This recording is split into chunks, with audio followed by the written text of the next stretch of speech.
Hello everyone, this is Anupam Gambhir and you are watching Anupam English classes. आज के इस video lecture में हम class 11th English Hornbill book से chapter number 2 we are not afraid to die if we can all be together, जिसके writer Gordon Cook and Alan East हैं, दोनों ने मिलकर इस चैप्टर को लिखा है। इस चैप्टर की हम वर्ड मीनिंग स्टार्ट करते हैं। First word is set sail to begin a journey by sea. समुद्री यात्रा को कहते हैं सेट सेल। डुप्लीकेट, रिपीट या कॉपी, किसी की कॉपी करना। कैप्टन जेम्स कुक कौन थे? आप ब्रिटिश एक्सप्लोरर थे। यह एक नेम है जो इस चैप्टर में आया है। Next word is honing. The meaning of honing is improving. Next word is voyage, a long journey in the sea, यानी कि समुद्री यात्रा। Next is seafaring, meaning है ट्रैवलिंग बाय सी, लहरों पर चलने वाला। Now we see next word is skill, क्षमता। Next wave walker. The meaning of wave walker is professionally built, किसी को पूरी तरह से, जैसे उन्होंने शिप को पूरी तरह से तैयार कर लिया था, खराब वेदर में भी चलाने के लिए शिप की पूरी तैयारी कर ली थी, तो इसे कहते हैं wave walker. Next is a leisure, यानी कि फ्री टाइम, फुर्सत का समय। Next word is roughest weather, खराब मौसम। Next wooden hulled, the outer body of the ship made by wood. Now we see next word crew man, man to work on a ship, जो ship चलाते हैं उन्हें crew man कहते हैं। Leg part, यहाँ word की meaning इस chapter में जो लेग आया उसकी मीनिंग है पार्ट, यानी कि भाग। Encounter, experience. Strong Gales, a very strong winds, यानी कि तेज हवाएं। मेन मास्ट, सेंट्रल लॉन्ग पोल, मस्टूल भी कहते हैं इसे, जो शिप के बीच में एक बहुत लंबा सा डंडा लगा रहता है, उसे मेन मास्ट कहते हैं। Next word is tackle, face, यानी कि किसी चीज का सामना करना। Next word is atrocious, rough weather, very bad or a very poor quality, it is called atrocious.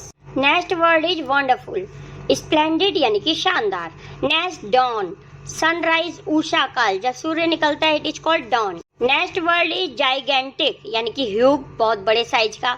Next storm zip, a triangular stay sail set forward the mast in a ship, जब ship में जो बहुत लंबा सा डंडा होता है उसके साथ एक ट्राइंगुलर एक कपड़ा बांधा जाता है, it is called zip. Next enormous, a very large size. Screaming, long loud crisis, expressing emotion और पेन, जब दर्द की वजह से कोई बहुत जोर जोर से आवाजें निकलती हैं, it is called screaming. Next word is spray, something in the form of tiny drops, यानी कि छींटा। Next lashed, here the meaning of lashed is fastened, यानी कि बांध दिया किसी चीज को। मूरिंग, रोप्स और चेन और एन एंकर, नौकादी को बांधने के लिए जो रस्सा होता है, शिप को बांधने के लिए जो उन्होंने रस्सा यूज किया था, उसे कहते हैं mooring. Next word is loop, a shape produced that bends round and crosses. Next word is stern, the back part of a ship. Next word is raft drill, exercise that is conducted by the crew, यानी कि समुद्री यात्रा के बीच में जब आपातकाल की स्थिति आ जाती है तो उससे निपटने के लिए जो भी तैयारी की जाती है, जैसे अपने आप को सेव कर लेना, चीज़ों को रस्सियों से बांध देना, लाइफ जैकेट पहन लेना, it is called raft drill. Next word is donned, wore to put on, यानी कि पहन लेना। Oil skins, heavy cloth, water proofed with oil, यानी कि लाइफ जैकेट जो होती हैं। Indication, a sign of information, यानी कि संकेत देना। Next word is impending, about to happen, कुछ भी होने वाला है, उपस्थिति है किसी चीज की या निकटवर्ती है, हमारे पास कोई घटना होने वाली है, it is called impending. Next word is disaster, calamity या आपदा आ जाना। ओमिनियस साइलेंस, अनप्लीजेंट और थ्रेटनिंग साइलेंस, चुप्पी हो जाना। ड्रॉप्ड, हैविंग फॉलन, छोड़ा हुआ या गिरा हुआ। एनॉर्मस, ह्यूज या विशाल। Cloud, typically high above the general level of the ground, general level से बहुत चीज ऊपर है, it is called cloud. We can also say बादल। टावर, टावर की मीनिंग बच्चों होती है near the stern of the ship came over. Next aft, came over, तो टावर्ड आफ्ट की मीनिंग हुई towards the stern of a ship, ship के पिछले हिस्से के ऊपर जब वेव्स आ रही थी ना, तो उसके लिए कहा गया है toward aft. Next frightful, very unpleasant. Next word is crest, the top of a wave, लहर की चोटी। Next is thunder, a flash of a lightning यानी कि गरजना। Next word is tremendous, very great in amount. Next word is explosion, burst या धमाका। Next shook, past tense of the shake, vibrate, हिला देना किसी चीज को। Deck, floor of a ship, ship की जो फ्लोर होता है, फर्श होता है, उसे डेक कहते हैं। Torrent, a fast moving stream of water यानी कि तेज धारा।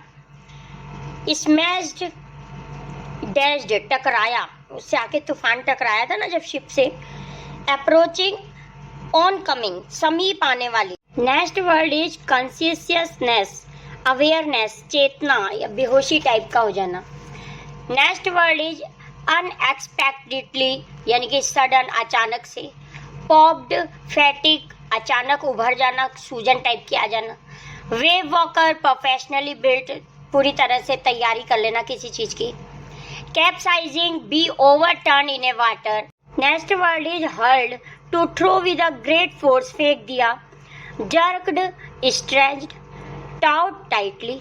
तो जर्क, टाउट की मीनिंग हुई स्ट्रेच्ड और pulled tautly.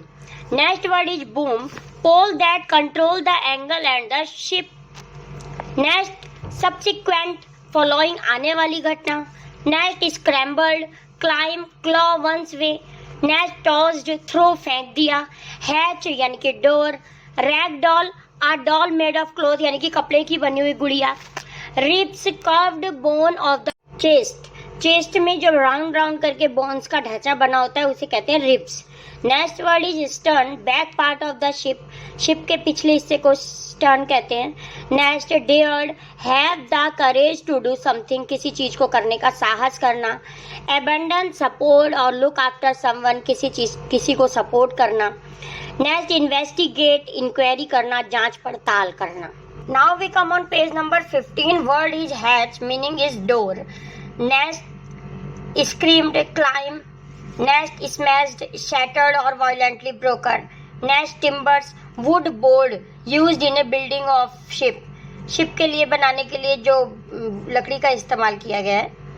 Next star board, side of a ship. Crazy, insanity यानी कि पागल। नेक्स्ट एंगल्स, कोण बना देना। बल्ज्ड, स्वेल, सूजन आ जाना। Next word is sloshed, floated with the splashing sound, शोर करते हुए पानी में तैरना। Next word is bunk, bed या डेक कह सकते हैं, berth. Next word is cabin यानी कि room. Next word is bit, piece, काटा हुआ part. Next word is bump, swelling, सूजन। Next canvas, a strong, unbleached cloth. Next word is bashed, struck hard या हिट करना। Next is deflected, turn aside. Next word is debris, rubbish, कूड़ा करकट। Next crawl, move very slowly यानी कि रेंगना। Next word is wrenched, twist यानी कि मोड़ देना। Forestay, a rope to support ships foremost. Next dinghies, a small boat. Next chart room, pilot room, नक्शा घर। नेक्स्ट बिटरली, अलाउड यानी कि जोर से। The meaning of next word is made a calls यानी कि डिस्ट्रेस कॉल। नेक्स्ट सफिशिएंटली, पर्याप्त रूप से। नेक्स्ट रोटेशन, कंडक्ट यानी कि बारी बारी से। ट्रिमेंडस लीक, टेरिबली, ट्रिमेंडस की मीनिंग होती है टेरिबली और लीक मतलब रिसाव, तो दोनों की मीनिंग हो गई जबरदस्त रिसाव। Next word is smashed, badly broken. Next keel, steel structure along the base of the ship. Hull, framework. Next word is ashore यानी कि कॉन्फिडेंस। ड्रिफ्ट, फ्लो, बह जाना। डिटरमाइन, डिसीजन यानी कि ठान लेना। नैरोव्ड, डिटेक्टेड यानी कि संकुचित area. Now we come on page number 18. Anchor, moor, लंगर डालना, रस्सी को फेंकना फिर किसी चीज से बांध देना, इट इज कॉल्ड लंगर डालना, moor. Next word, last word is clot, थक्का, धब्बा यानी कि कहीं पे ब्लड जम जाता है, खून का निशान सा पड़ जाता है, इट इज कॉल्ड क्लॉट यानी कि धक्का। स्टूडेंट्स, इस चैप्टर की वर्ड मीनिंग यहीं पे ख़त्म होती है। नेक्स्ट वीडियो लेक्चर में हम इस चैप्टर का लाइन बाय लाइन एक्सप्लेनेशन देखेंगे। Hello everyone, this is Anupam Gambhir and you are watching Anupam English classes. आज के इस वीडियो लेक्चर में हम class 11th English Hornbill book से chapter number 2 we are not afraid to die if we can all be together का explanation line by line पढ़ेंगे, जिसके writer Gordon Cook and Alan East हैं। Chapter का explanation line by line पढ़ने से पहले हम इस चैप्टर के मेन कैरेक्टर्स और सब कैरेक्टर्स को देख लेते हैं। मेन कैरेक्टर्स वो होते हैं जो चैप्टर में बार बार आते हैं। सब कैरेक्टर वो होते हैं जिनकी एंट्री चैप्टर में 1 या 2 बार ही होती है। तो चैप्टर के मेन कैरेक्टर में 4 हैं।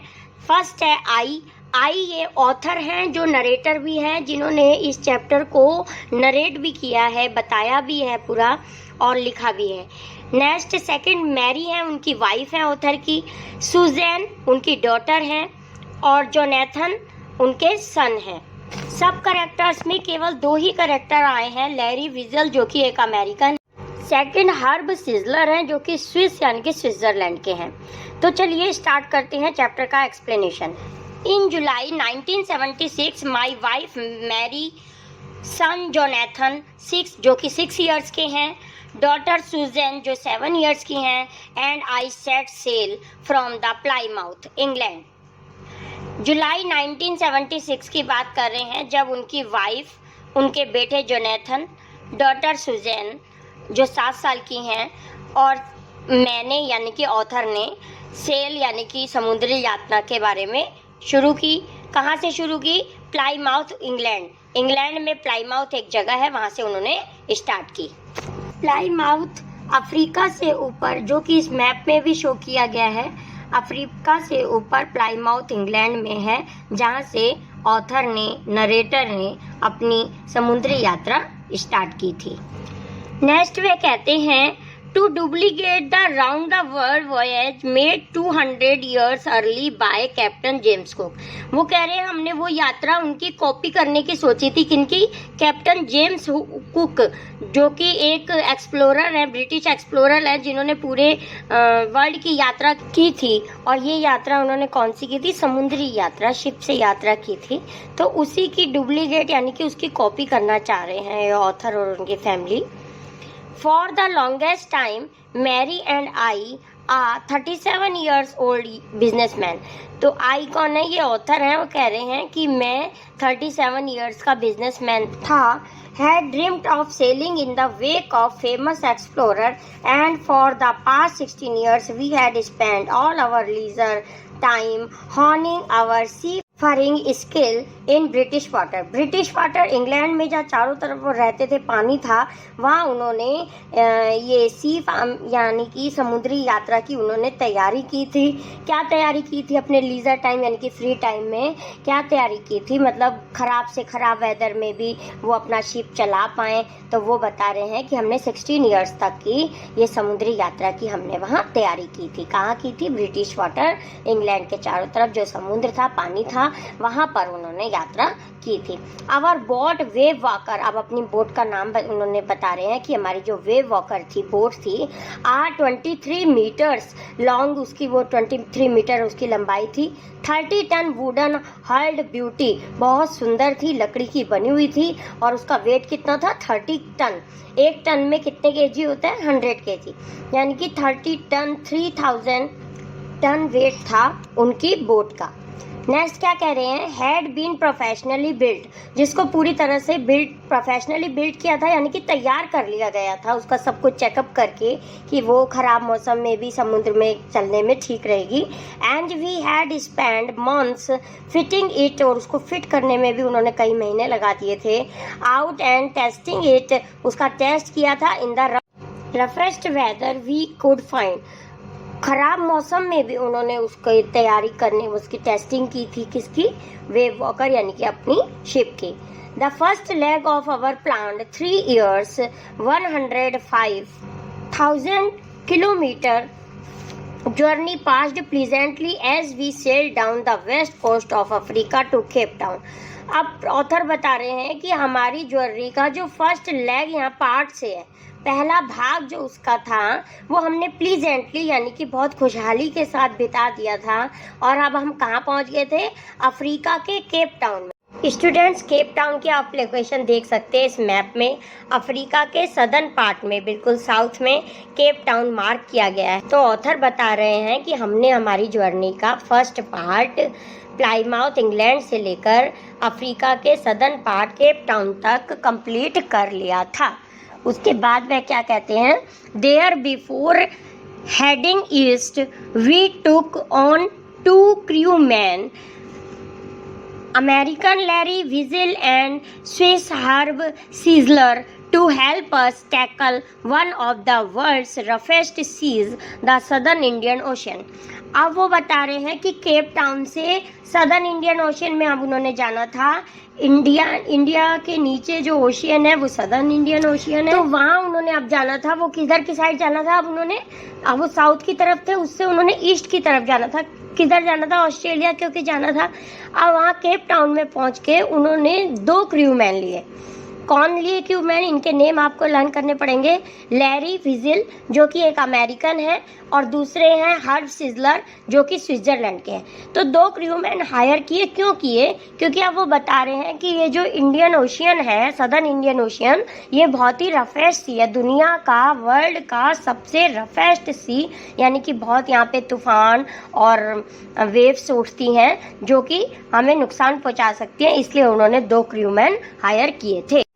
Now we come on page number 14. On our second day out of Cape Town, we began to encounter strong gales. अब जब वो दूसरे दिन केप टाउन से चले, उससे अगले दिन उनके सामने क्या आने लग गई? स्ट्रॉन्ग गेल्स, यानी कि बहुत ही भयानक सी हवाएं चलने लग गई। गेल्स मतलब हवाएं। For the next few weeks, और कुछ सप्ताह तक, दे ब्लू कंटिन्यूसली, और वह कुछ सप्ताह तक कंटिन्यूस लगातार चलती रही। Gales did not worry me, उन हवाओं से तो मुझे कोई परेशानी नहीं थी। But the size of waves was alarming, up to 15 meters as high as our main mast. Main mast बच्चों किसे कहते हैं? इस पिक्चर में आप देख सकते हैं इस शिप के ऊपर बहुत ही लंबा सा डंडा जो लगा हुआ है, जिसके साथ ये सेल बंधे हुए हैं, यानी कि बहुत बड़े बड़े कपड़े से। तो ये जो बीच वाला डंडा है इसे हम मेन मास्ट कहते हैं। तो वो कहते हैं कि वो जो हवाएं चल रही थी उससे तो मुझे उतना डर नहीं लग रहा था, लेकिन ये जो वेव्स थी 15 मीटर ऊंची, जो ये वेव्स थी मेन मास्ट के पर तक जा रही थी। सोचिए मेन मास्ट कितना ऊपर होता है शिप तक, तो वहां तक जो ये वेव्स उठ रही थी उससे मुझे बहुत डर लग रहा था। नेक्स्ट क्या कहते हैं? December 25 found us 3500 kilometre east of Cape Town. अब December 25 को वो 3500 किलोमीटर ईस्ट की तरफ केप टाउन से आगे चले गए थे। डेस्पाइट एस्ट्रोसियस वेदर, एस्ट्रोसियस का मतलब होता है रफ वेदर, बहुत ही खराब मौसम हो गया। We had a wonderful holiday complete with a Christmas tree, फिर भी उन्होंने उस खराब मौसम में भी क्रिसमस ट्री के साथ सेलिब्रेट कर लिया। 25 दिसंबर था, उस दिन क्रिसमस डे था, तो उन्होंने वो सेलिब्रेट कर लिया। New Year's Day saw no improvement in the weather, अब अगली 1 जनवरी को भी वेदर में सुधार नहीं आया। But we reason that it had to change soon, बल्कि हम आपस में बातें कर रहे थे कि शायद ये जल्दी फिर से चेंज हो जाएगा मौसम। And it did change for the worse, हाँ यह मौसम बदल भी गया, चेंज भी हुआ, लेकिन क्या हो गया? और ही ज्यादा गंदा हो गया, मतलब पहले से भी और खराब स्थिति में ये मौसम हो गया। At dawn on January 2, dawn का मतलब होता है उषा काल, मॉर्निंग समय, और जब January 2 सुबह का समय हुआ, द वेव्स वर गिगनेटिक, जो वेव्स थी वो और ही भयानक हो गई। We were sailing with only a small storm jib and were still making 8 knots। The meaning of storm jib is a triangular stay sail set forward the mast in a ship। जो ship में एक triangular कपड़ा लगा रहता है उसे zip कहते हैं। अब ऑथर आगे कहते हैं कि हम एक छोटे से जिप के सहारे 8 knots, यहाँ नॉट की मीनिंग है यूनिट ऑफ स्पीड है। जैसे कि हम चलते हैं तो हम किलोमीटर के हिसाब से तय करते हैं डिस्टेंस को, तो ये वो बता रहे हैं जो शिप्स की डिस्टेंस थी हम वो 8 knot के हिसाब पर आर के हिसाब से उसको तय कर रहे थे और आगे बढ़ रहे थे। As the ship rose to the top of each wave, जैसे ही हर एक लहर ऊंची उठती थी तो हमारा शिप भी उसके साथ ऊपर को हो जाता था। We could see endless enormous seas rolling down towards us. और एनॉर्मस की मीनिंग है अ वेरी लार्ज साइज, तो बहुत ही बड़े साइज की वेव्स हमारी तरफ आगे बढ़ रही थी।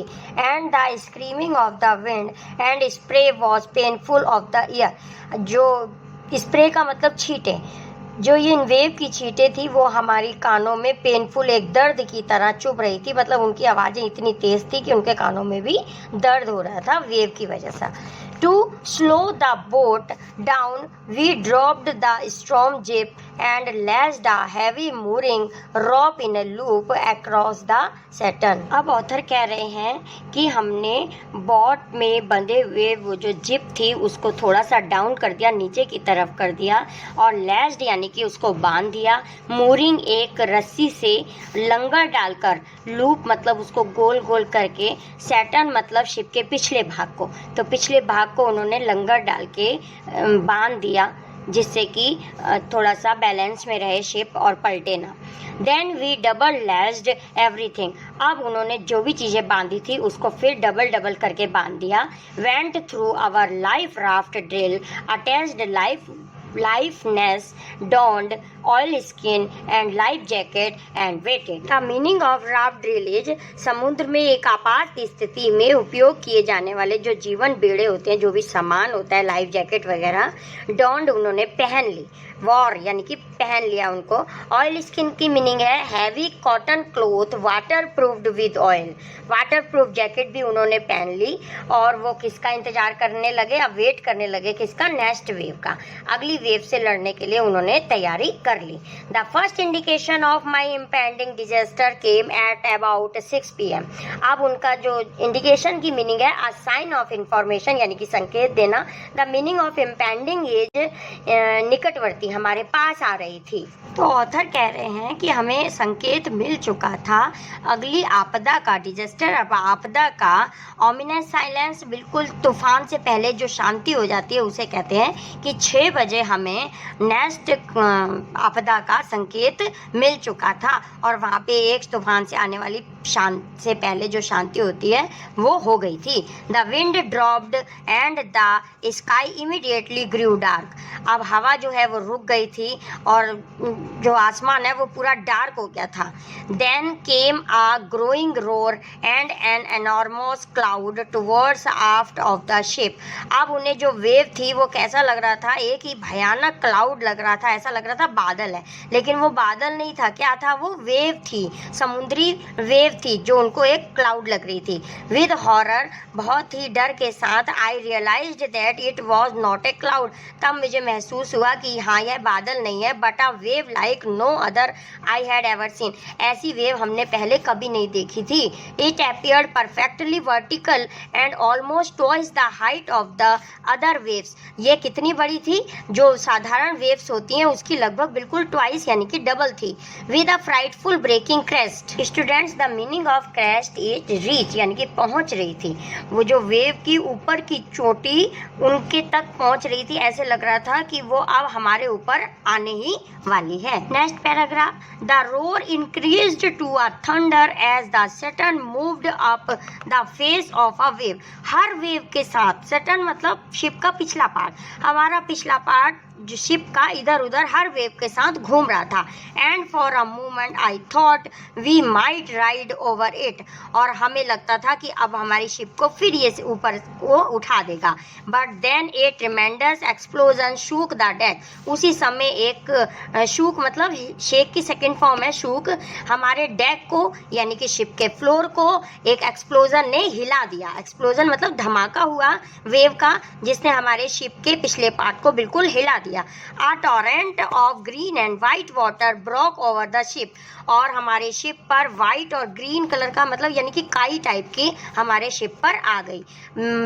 माई head smashed into the wheel and I was aware of flying overboard and sinking below the waves, अब मैं जो मेरा सिर था वो व्हील से टकराया और वेव्स में मैं डूब गया। कहाँ पे वेव्स में, शिप के अंदर ही, बाहर नहीं, शिप के के अंदर ही जो पानी भर गया उसमें राइटर बता रहे हैं, ऑथर जो नरेटर भी हैं वो कह रहे हैं कि मैं उसमें डूब गया। I accepted my approaching death, approaching मतलब हमारे नज़दीक आने वाली, अब वो कह रहे हैं मैंने उसको हमारे नज़दीक आने वाली जो डेथ थी उसको मैंने एक्सेप्ट यानी कि स्वीकार कर लिया था।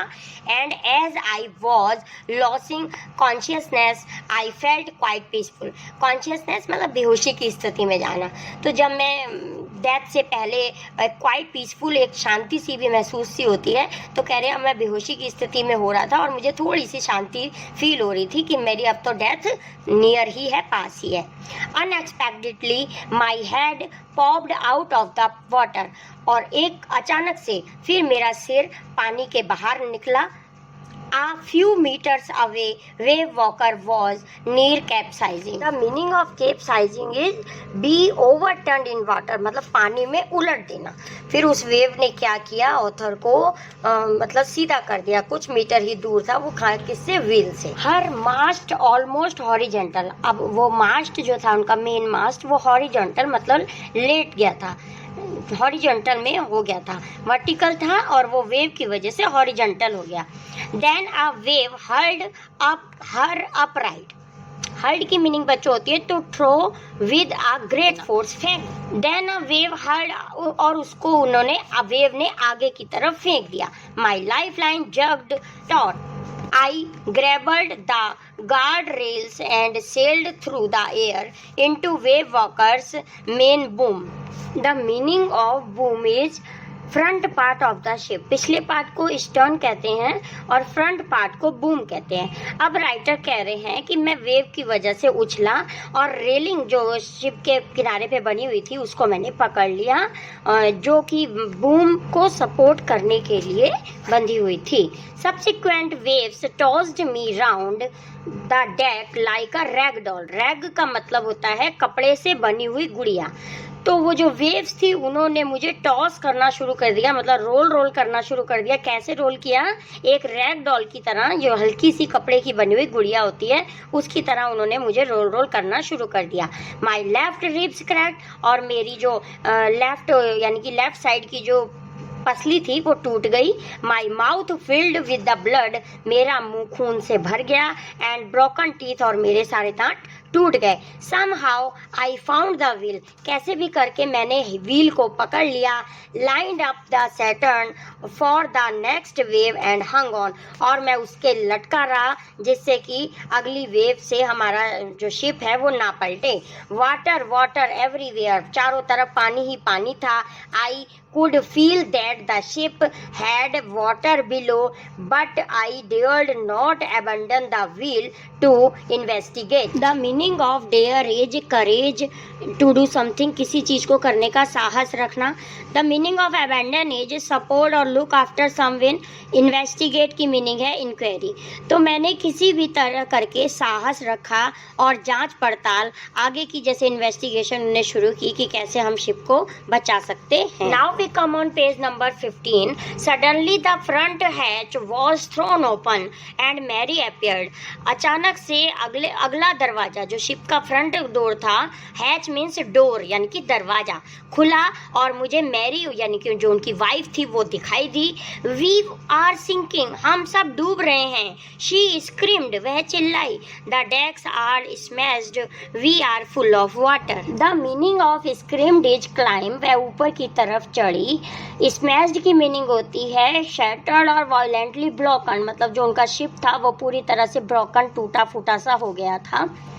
तो जो उनकी वाइफ है वो ऊपर को चढ़ी और we are full of water, हम पूरा पानी से भर चुके थे। Take the wheel, I shouted as a, wheel पकड़ो, मैं चिल्लाया। और हैच जो इमरजेंसी डोर होता है वहाँ से मैं बाहर को निकल गया। Larry and Herb were pumping like a madman, पागलों की तरह। जो लैरी और हर्ब कौन थे, जो क्रू मैन उन्होंने केप टाउन से हायर किए थे, वो पागलों की तरह पंपिंग यानी कि पंप से पानी बाहर निकाल रहे थे। रहे थे। Broken timbers hung at crazy angles, the whole starboard side bulged inward. Clothes, crockery, charred tins and toys slooshed about in deep water. The meaning of slooshed is floated with a splashing sound. मतलब वो सारी चीजें जो उनकी crockery थी, कपड़े थे, charts थे, टीन्स थे, वो सब पानी में बहने लग गए। और स्टार्ट बोर्ड पर एंगल के, स्टार्ट बोर्ड किसे कहते हैं, लकड़ी की जो बोर्ड बनी हुई थी, it is called start board. तो स्टार्ट बोर्ड के एंगल्स पर वे सारी चीजें कोई लटक गई और उनका वो जो स्टार्ट बोर्ड था वो बल्ज हो गया। बल्ज मीन्स अंदर को धंस गया। Next, I half swam half crawled into the children cabin. मैं थोड़ा सा तैरता हुआ, क्योंकि वहाँ पानी बहुत भर गया था शिप में, और थोड़ा सा क्रॉल्ड यानी कि रेंगता हुआ बच्चों के केबिन यानी कि रूम तक पहुंचा। आर यू ऑल राइट, क्या आप सब ठीक हैं? आई आस्क्ड, मैंने पूछा। Yes they answered, from an upper bunk. Upper bunk किसे कहते हैं बच्चों? जो हॉस्टल में बेड बने होते हैं, एक के ऊपर एक बेड, एक के ऊपर एक, तो इट इज कॉल्ड बंक। तो ऊपर के बंक से आवाज आई, यस हाँ हम सब ठीक हैं। But my head hurts a bit, लेकिन मेरे सिर पे थोड़ी सी चोट लगी है। सेड स्यू, स्यू ने कहा। स्यू कौन है? उनकी बेटी, जो 7 ईयर्स की उनकी बेटी थी, वह बोली मेरे सिर पे थोड़ी सी चोट लगी है। Pointing to a big bump above her eyes, और उसकी आंखों के ऊपर बम्प मतलब थोड़ी सी स्वेलिंग, थोड़ा सा सूज गया था। I had no time to worry about bumped heads, मेरे पास तुम्हारे बम्प हेड को देखने के लिए, फूले हुए सिर को देखने के लिए कोई टाइम नहीं है। ये बात किसने बोली? ऑथर ने बोली। After finding a hammer, screws and canvas. Hammer किसे कहते हैं? हथौड़ा। स्क्रू, कुछ स्क्रू लिए, हैमर लिए, कैनवास एक बहुत बड़ा सा paper. I struggled back on deck, अब बैक डेक में चले गए। डेक किसे कहते हैं? Floor of the ship, ship के फ्लोर पर पीछे की साइड में चले गए। With the starboard side based open, we were taking water with each wave that broke over us. If we couldn't make some repairs we would surely sink. अब आगे ऑथर कहते हैं कि स्टार बोर्ड का side जो वो धंस गया था, वहाँ से हर वेव के साथ पानी हमारे ऊपर आ रहा था। अगर हमने इसको रिपेयर नहीं किया, ठीक नहीं किया, तो वी वुड श्योरली सिंक, हम पक्का ही पानी में डूब जाएंगे।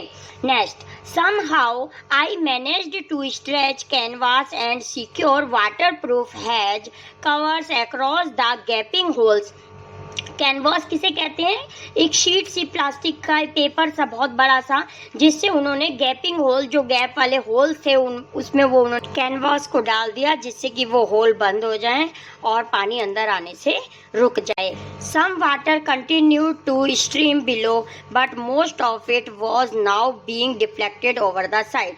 कुछ पानी तो अभी भी अंदर आ रहा था, लेकिन ज्यादातर पानी अब अंदर आना रुक गया था। कैसे रुक गया था? जो उन्होंने होल थे उसको कैनवास से बंद कर दिया था। More problem assure when our hand pumps started to break up with the debris floating around the cabins and the electric pump short circuit. अब ऑथर आगे कहते हैं कि हमारी ज़्यादा प्रॉब्लम तब भर गई जब डेब्री किसे कहते हैं? रबिश यानी कि कूड़ा। जब कूड़ा करकट तैरता हुआ हमारे पंप में भर गया और हमारे जो पंप थे वो खराब हो गए, तो हमारे लिए और प्रॉब्लम क्रिएट हो गई। और एक पंप तो जो क्या हो गया, शॉर्ट सर्किट से भी खराब हो गया। द वाटर लेवल रोज थ्रिएटिंगली, जो पानी का लेवल है वो बढ़ता ही जा रहा था। Back on deck I found that our 2 spare hand pumps had been ranged overboard along with the forestally sail, the jib, the dinghies and the main anchor। अब आगे ऑथर कहते हैं कि मैं डेक पर यानी कि शिप के फ्लोर पर गया। आई फाउंड, मैंने कुछ लिए स्पेयर किसे कहते हैं? जो एक्स्ट्रा पड़े हुए हैंड पंप्स स्पेयर में रखे हुए जो उनके पास एक्स्ट्रा थे वो उन्होंने लिए, और रेंज्ड वो भी थोड़े बहुत कुछ मुड़ गए थे। along with the forestly sail, zip किसे कहते हैं? जो शिप में ट्रायंगुलर एक कपड़ा लगा होता है, ट्रायंगुलर टाइप का कपड़ा, जिससे वेव्स की जो वेव्स आती हैं पानी की, उससे पानी टकराए और वापस वाटर बॉडीज में यानी कि ओशियन में चला जाए। तो वो कुछ सामान उन्होंने लिए। डिंगीज किसे कहते हैं? जो छोटी small boats, dinghies is called small boats, जो सेफ्टी के लिए शिप में रखी जाती हैं, उसे डिंगीज कहते हैं। मेन एंकर, एंकर मीन्स लंगर। लंगर होता है बच्चों रस्सी का बनाया हुआ, लस्सी को लपेट के एक लूप बना देते हैं और जिससे कि सेफ्टी के लिए किसी एंगल पर टांग दिया जाता है और अपने को सुरक्षित रखा जा सकता है। तो उन्होंने कुछ अपना ये सारा सामान था जो अपने साथ लेकर वो डेक पर आए। Then I remembered we had another electric pump under the chart room floor. Chart room वो जो नक्शा घर होता है उसके फ्लोर पर कह रहे नीचे पड़ा हुआ था। मुझे याद आया एक इलेक्ट्रिक पंप भी था। I connected it to an out pipe. उसको बाहर वाले पाइप से उन्होंने कनेक्ट कर दिया and was thankful to find that it worked. अब वो भगवान को थैंक कर रहे थे कि हे भगवान अब ये काम कर ले, ये पंप काम कर ले और हम बच जाएं। The night dragged on with an endless bitterly cold routine of pumping, steering and working the radio. रात बहुत हो चुकी थी और वहाँ से वेव्स की बहुत आवाज़ें भी आ रही थी, बहुत मौसम भी ठंडा था, लेकिन हमने क्या कंटिन्यू रखा? पंपिंग करना, यानी कि पानी लगातार वह वहाँ से निकालते रहे, रात दिन पानी निकालते रहे। Steering and working the radio, और रेडियो से भी जिससे कहीं पे सिग्नल उनके किसी ऑफिस में सिग्नल जा पाए और वे सुरक्षित बच जाएं, तो उससे भी वो कांटेक्ट करते रहे। We were getting no replies to our mayday calls, which was not surprising in this remote corner of the world. The meaning of mayday calls is radio calls. तो किसी भी उनकी रेडियो कॉल से उनका कोई संपर्क नहीं हुआ। Sue's head had swollen alarmingly. She had two enormous black eyes and now she showed us a deep cut on her arm. Sue को ने उनकी जो बेटी थी उनके सिर पे बहुत ही ज़्यादा सूज गया था, सूजन आ गई थी। She had two enormous, उनकी जो आँखें हैं उनके पीछे चारों तरफ काला काला हो गया था, कहीं चोट लगी होती उसकी वजह से उनके आँखों के चारों तरफ काला काला निशान दिख रहा था। एंड अब उसने मुझे अपनी आर्म पे एक गहरा कट दिखाया। When I asked why hadn't made more of her injuries before this, she replied. मैंने उससे कहा कि ये इंजरी इतनी गहरा कट आपको हुआ और आपने पहले क्यों नहीं बताया? वह बोली, I didn't want to worry you when you were trying to save us all. मैं आपको परेशान नहीं करना चाहती थी जब आप हम सभी को सुरक्षित बचाने की कोशिश कर रहे थे। By morning on January 3, अब जनवरी की 3 की सुबह हो चुकी है। The pumps had the water level sufficiently under control for us to take 2 hours. अब क्या किया उन्होंने? जब पानी का लेवल थोड़ा सा कम हो गया तो 2 घंटे के लिए रेस्ट इन रोटेशन, रोटेशन मतलब बारी बारी से वो 2-2 घंटे के लिए आराम कर रहे थे। अब तक तो वो दिन रात लगे हुए थे पानी निकालने में, लेकिन अब थोड़ा सा पानी अंडर कंट्रोल हो गया था तो इसलिए थोड़ा सा वो रेस्ट 2-2 घंटे का रेस्ट ले रहे थे। But we still had a tremendous leak somewhere below the water line. अब भी उनको लग रहा था कि जो वाटर लाइन किसे कहते हैं? जो शिप की वाटर लाइन, जो शिप ऊपर की साइड होता है पानी से ऊपर और जो पानी के नीचे की साइड का होता है उसे वाटर लाइन कहते हैं। तो वाटर लाइन से नीचे यानी कि पानी के अंदर शिप में कहीं पे लीकेज आ गई थी जिससे कि पानी वहां से कंटिन्यूसली अंदर आ रहा था। I found that nearly all the boats main ribs frame were smashed down to the keel. Smashed की मीनिंग होती है शीर्ण हो गया, टूट फूट गया। डाउन टू द कील, कील किसे कहते हैं आप इस पिक्चर में देख सकते हैं। वाटर लाइन के नीचे ये कील लिखा हुआ है जहाँ पर जो शिप को बैलेंस बनाने की एक लंबी सी पट्टी सी नीचे लगी हुई है, इट इज कॉल्ड कील। तो वो कह रहे हैं राइटर कि डाउन टू द कील, कील तक कुछ सारा स्मैश्ड हो चुका था, धस चुका था और वहाँ पे वाटर लाइन के अंदर मुझे लगता है कि कोई लीकेज भी हो रही थी। In fact there was nothing holding up a whole section of the starboard hull except a few cupboards partitions. अब ऑथर कहते हैं कि वस्तुतः जो भी बड़े बड़े पोर्शन थे वो तो उस कपड़े से कैनवास लगाकर ढक दिए गए।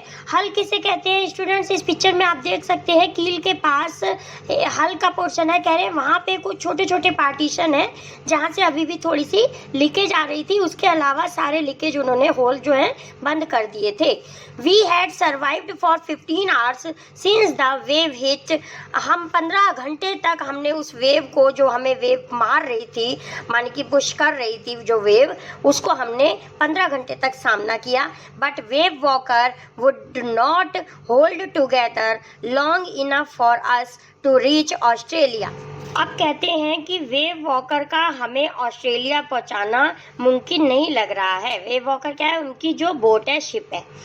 I checked our charts and calculated that there were 2 small islands a few hundred kilometer to the east। तो चार्ट को देखकर उन्होंने कैलकुलेशन किया ऑथर ने कि कुछ 100 किलोमीटर दूरी पर 2 आइलैंड हैं। One of them Ile Amsterdam was a French scientific base. अब आइल एम्स्टर्डम एक छोटा सा जो आइलैंड है वो किसकी प्रॉपर्टी बता रही है? वो फ्रेंच की प्रॉपर्टी है, फ्रांस की। Our only hope was to reach this pin pricks in the vast ocean. इस बड़े से ओशियन में पिन प्रिंक्स किसे कहते हैं? जब हमारी पूरी बॉडी पे हम सुई की नोक के बराबर हम कुछ सुई चुभा देंगे तो इतनी बड़ी बॉडी पे सुई की नोक का जो निशान होगा वो बहुत जरा सा दिखाई देगा। तो वो कह रहे हैं कि इतने बड़े ओशियन में ये जो आइलैंड है वो एक पिन प्रिंक्स के समान ही है। अब आइलैंड वो कहाँ है? इंडियन ओशियन में नीचे की साइड आप देख सकते हैं इस पिक्चर में। इंडिया के साउथ में ये ग्रीन कलर से जो स्टार बना हुआ है वहाँ लिखा है आइल एम्स्टर्डम, ये जो फ्रांस की प्रॉपर्टी है यहाँ पर। Next, but unless the wind and seas abated so we could hoist sail, our chances would be slim indeed। अब यहाँ अबेट की मीनिंग है बच्चों सबसाइड, यानी कि शांत हो जाना। तो राइटर कह रहे हैं कि जब तक कि सी की जो वेव्स हैं वो थोड़ा सा शांत नहीं हो जाती तब तक हम अपना सेल होइस्ट कैसे कर सकते हैं? सेल किसे कहते हैं? वो जो शिप पे बहुत बड़ा वाला कपड़ा लगा होता है उसे सेल कहते हैं। तो वो होइस्ट करने से क्या होता है? ये तो आगे की ओर शिप बढ़ पाता है। Our chances would be slim, तो वो कह रहे हैं जब तक वेव कम नहीं होती तो हम अपना सेल्स भी होइस्ट नहीं कर सकते। The great wave had put our auxiliary engine out of action. इतनी बड़ी बड़ी लहरों ने तो हमारा ऑक्सिलरी मतलब सेकेंडरी इंजन, तो हमारे सेकेंडरी इंजन को भी रोक के रख दिया है। On January 4 after 36 hours of continuous pumping we reach the last few centimetres of water. तो कह रहे हैं जनवरी 4 तारीख को 36 आवर्स तक जब हम लगातार पंपिंग करते रहे तो हमारे शिप में कुछ ही सेंटीमीटर पानी बचा था। Now we had only to keep pace with the water still coming in. अब थोड़े ही छेद रह गए थे जहाँ से पानी अंदर आ रहा था। We would not set any sail on the main mast. हमने अभी तक, मेन मास्ट किसे कहते हैं? जो शिप के ऊपर बहुत बड़ा सा डंडा लटका रहता है जो जिस पे सेल बंधे होते हैं, तो वो हमने मेन मास्ट पे अभी तक सेल नहीं बांधा था। Pressure on the rigging would simply pull the damage section of the hull part, so we hoist the storm jib and held for where I thought the 2 island were. अब writer कह रहे हैं कि ये जो वेव का pressure है थोड़ा सा कम हो जाए तो हम अपने शिप पर जो स्टॉर्म जिप है उसको होस्ट कर सकें, उसको लहरा सकें फिर से, जिससे कि हमें वो आइलैंड तक हम पहुंच जाएं। Mary found some corned beef and cracker biscuits and we ate our first meal in almost 2 days। अब मैरी जो उनकी पत्नी है वो कुछ बीफ मांस लेके आई, बिस्किट्स लेके आई। वो जो कह रहे हैं कि अब ये जो हमने खाना खाया ये 2 दिन में थोड़ा सा खाना था जो हमने खाया। But our respite was short live, लेकिन ये जो हमारा रिलीफ था, रेस्पाइट की मीनिंग रिलीफ था, वो थोड़े ही समय का था। एट 4 PM जब 4 बजे black clouds began build up behind us. Within the hour the wind was back to 40 knots and the sea were getting higher। हमारे पीछे ब्लैक क्लाउड खड़ा हो गया था, यानी कि जो वेव थी वो इतनी ऊंची ऊंची उठ रही थी कि वो बादल की तरह लग रही थी। विद इन द आवर, और एक ही घंटे में जो विंड है वो 40 नॉट्स, या नॉट्स की मीनिंग होती है जैसे हम मेजरमेंट करते हैं डिस्टेंस का, तो ये नॉट्स से मेजरमेंट किया हुआ है कि अगर ये इतनी हायर उठ रही थी कि 40 नॉट्स के बराबर थी। The weather continued deteriorate throughout the night, और पूरी रात, डेट्रियोरेट की मीनिंग होती है और ख़राब हो गया, वर्स हो गया, तो पूरी रात और ज़्यादा मौसम ख़राब हो गया, ख़राब ही रहा। And by dawn on January 5 our situation was again desperate. तो जनवरी 5 की सुबह हम डॉन, DAWN, डॉन की मीनिंग होती है मॉर्निंग का समय, तो जनवरी 5 को मॉर्निंग के समय जो मौसम था वो और ही क्या हो गया, डेस्पराइट हो गया, यानी कि होपलेस, निराशाजनक हो गया। When I want to comfort the children, John asked, जब मैं गया और मैंने बच्चों की खुशहाली पूछी तो John asked, daddy are we going to die, daddy क्या हम मरने वाले हैं। जॉन कौन है, उनका बेटा है। उनके बेटे ने पूछा कि डैडी हमारी मृत्यु होने वाली है। I assured him that we could make it, मैंने उसको विश्वास दिलाया, नहीं ऐसा नहीं होगा, हम इसको रोकेंगे। But daddy he went on, we are not afraid of dying if we can all be together. और जॉन, जो उनका बेटा 6 साल का है, वह बोला, लेकिन डैड हम मृत्यु से नहीं डरते हैं जब तक हम साथ साथ हैं। You and mummy, Sue and I, आप और मम्मी, सू, और सू कौन है, उनकी सिस्टर, असू और मैं जब तक साथ साथ हैं तब तक हम मृत्यु से नहीं डरते हैं। बच्चों, यहाँ पे हमें अपने चैप्टर का टाइटल मिल जाता है। अगर पेपर में क्वेश्चन आता है कि ये डायलॉग, ये जो टाइटल है चैप्टर का, ये किसने बोला है, तो ये डायलॉग किसने बोला है, जोनाथन, जो ऑथर का बेटा है, नरेटर का बेटा है, उसने ये डायलॉग बोला है। I could find no words with which to respond, but I left the children's cabin determined to fight the sea with everything I had. अब राइटर कह रहे हैं कि मेरे पास उसको कोई रेस्पॉन्ड, उसका कोई बातों का जवाब देने के लिए, अपने बेटे की बातों का जवाब देने के लिए मेरे पास कोई वर्ड नहीं थे, और मैं अपने बच्चों के केबन से चला गया। क्या करने के लिए चला गया, सी से उठने वाली जो बड़ी बड़ी लहरें थी उनका सामना करने के लिए वहाँ से मैं चला गया, और उन्होंने कुछ सामान भी लिया। To protect the weakened starboard side, I decided to heave to with the undamaged port hull facing the oncoming waves. अब नरेटर कहते हैं कि ये जो स्टारबोर्ड साइड का धंसा हुआ जो ख़राब हो गया था पार्ट, इसको ऑन कमिंग वेव से, आने वाली वेव से बचाने का मैंने निश्चय किया। Using an improvised sea anchor of heavy nylon rope and 222 litre plastic barrel और पैरासिन। तो उन्होंने इम्प्रोविज्ड यानी कि बची खुची चीज़ों से उसको लपेट के बांध के एक बहुत नाइलॉन की रस्सी भी ली, जिसको बांध के उन्होंने एक एंकर बनाया, लंगर बनाया, और उन्होंने 2 बैरल्स भी लिए। बैरल्स किसे कहते हैं, 2 बड़े बड़े डिब्बे जिनकी कैपेसिटी थी 22 लीटर लिक्विड आ सकता था उसमें, तो वो उन्होंने 2 बैरल्स भी लिए। That evening Mary and I sat together holding hands, उसी शाम को मैरी और मैं, हम दोनों एक दूसरे के हाथ पकड़ के बैठे हुए थे। As the motion of the ship brought more and more water in through the broken flanks, मतलब तख्ते। अब वो टूटी हुई जो तख्ते थे वहाँ से लगातार जैसे जैसे शिप आगे बढ़ रहा था, शिप के बढ़ने के साथ साथ और जो लहरें चल रही थी उसके साथ साथ तख्तों के बीच में से जो छेद थे वहाँ से लगातार पानी अंदर आ रहा था। और हम क्या सोच रहे थे, we both felt the end was very near. अब हम दोनों यही सोच रहे थे कि अब हमारा जो एंड है, हमारी जो डेथ है, वो हमारे नज़दीक ही है। But Wave Walker rode out the storm, and by the morning of January 6, with the wind easing, I tried to get a reading on the सेक्टेंट। सेक्टेंट की मीनिंग स्टूडेंट्स एक इंस्ट्रूमेंट होता है जो कुछ हमारे नेविगेशन का पता लगाने के लिए जिसका यूज करते हैं, डायरेक्शन बताता है कि अब हमें किस साइड जाना है। अब हमारे नरेटर कहते हैं कि जनवरी 6 की सुबह यह अच्छा हुआ कि विंड थोड़ी ईज हो गई, मतलब थोड़ा सा शांत हो गई, जिससे कि मैंने सेकंड की हेल्प से, जो कि एक इंस्ट्रूमेंट होता है, उसकी हेल्प से मैंने रीडिंग लेने की कोशिश करी। Back in the chart room वो होता है जहाँ वो शिप का थोड़ा सा हेल्प के लिए जो भी सामान वगैरह रखते हैं। I worked on wind speed, changes of course, drift and current in an effort to calculate our position. Chart room में गए और उन्होंने किस दिशा में हमें जाना है, किस पोजीशन की तरफ हमें मुड़ना है, इस सब का उन्होंने कैलकुलेट किया।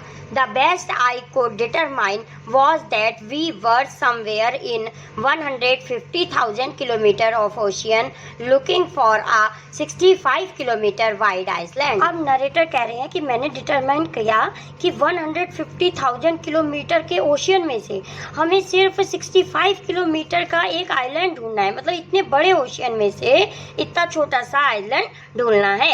While I was thinking, Sue moving painfully joined me। जब मैं ये सब बातें सोच ही रहा था तो स्यू, जो उनकी बेटी है, दर्द के साथ मेरे पास आई। The left side of her head was now very swollen and her black eyes narrowed to slits। Narrator कह रहे हैं कि उसकी लेफ्ट साइड में, उसके सिर पर क्या हो गया था, जो चोट लग गई थी, उस पर सूजन आ गई थी और उसकी जो आंखें हैं वो पूरी ब्लैक हो गई थी। और she gave me a card she had made. अब इस पोजीशन में भी उसने एक कार्ड बनाया। अब राइटर ये भी सोच रहे हैं कि वो 7 साल की बच्ची, ऐसी सिचुएशन में भी उसने एक कार्ड बनाया जो हमें दिया। On the front of she had drawn caricature of Mary and me with the words। caricature की मीनिंग होती है कार्टून की तरह बनी हुई पिक्चर। तो उसने उसके फ्रंट साइड में कार्टून की तरह पिक्चर बनी हुई थी, किसकी? मैरी, यानी कि उनकी वाइफ की और उनकी। और उस पर कुछ वर्ड्स भी लिखे हुए थे। Here are some funny people। यहाँ आप कुछ फनी पीपल देख सकते हैं। Did they make you laugh? क्या इनको देखकर आपको हंसी आएगी? I laughed a lot as well। मुझे बहुत हंसी आ गई। Inside a मैसेज, उसके अंदर एक मैसेज भी लिखा था। Oh how I love you both. Oh मैं आपको बहुत प्यार करती हूँ। So this card is to say thank you. तो इसी कार्ड के थ्रू मैं आपको थैंक यू कहती हूँ। And let's hope for the best. और अच्छा होने की आशा करती हूँ। somehow we had to make it। और कैसे भी करके हम इसका सामना कर लेंगे, मतलब हम बच जाएंगे। I checked and rechecked my calculation। मैंने अपनी कैलकुलेशन से चेक और रीचेक बार बार चेक किया। We had lost our main compass and I was using a spare which had not been corrected for magnetic variation। Narrator कह रहे हैं कि जो हमारा मेन कंपास था, कंपास किसे कहते हैं बच्चों? East, west, north, south direction का पता लगाने के लिए एक इंस्ट्रूमेंट होता है जो इस पिक्चर में आप देख सकते हैं, जिससे कि करेक्ट डायरेक्शन का पता चल जाता है। तो कह रहे हैं जो हमारा मेन कंपास था वो तो हमसे खो गया था, लेकिन स्पेयर यानी कि जो एक्स्ट्रा रखा हुआ था हमारे पास, वो क्या करता था, मैग्नेटिक वेरिएशन उससे सही से पता नहीं लग पाती थी, तो उसको हमने इस्तेमाल किया। I made an allowance for this and another estimate of the influence of the westerly currents which flow through this part of the Indian Ocean। अब इस इंडियन ओशियन में, साउथ में, जो इंडिया के साउथ में इंडियन ओशियन है, इसमें जो करेक्टली इस समय वेव्स आ रही थी, करंट्स वेव्स आ रही थी, उसका इन्वेस्टिगेशन करने के लिए हमने इस कंपास, ये जो एक्स्ट्रा उनके पास स्पेयर पड़ा हुआ था, उसका उन्होंने help Lee. About 2 PM I went on deck and asked Larry to steer a course of 185 degree. 2 बजे मैं डेक पर गया। डेक शिप के फ्लोर को कहते हैं, वहां पर गया। और लैरी कौन है? जो क्रू मैन उन्होंने हायर किया था केप टाउन से, उसको उन्होंने कहा कि ये जो व्हील के स्टीयरिंग व्हील को 185 डिग्री पर पूरा घुमा दो। इफ वी वर लकी, अगर हम लकी हुए, I told him with the conviction I did not feel he could expect to see the island at about 5 PM। अगर हम लकी हुए तो 5 बजे तक, मैं आशा करता हूँ कि 5 बजे तक हमें वो हमारा आइलैंड मिल जाएगा। Then with a heavy heart I went below, climbed on my bunk and amazingly dozed off।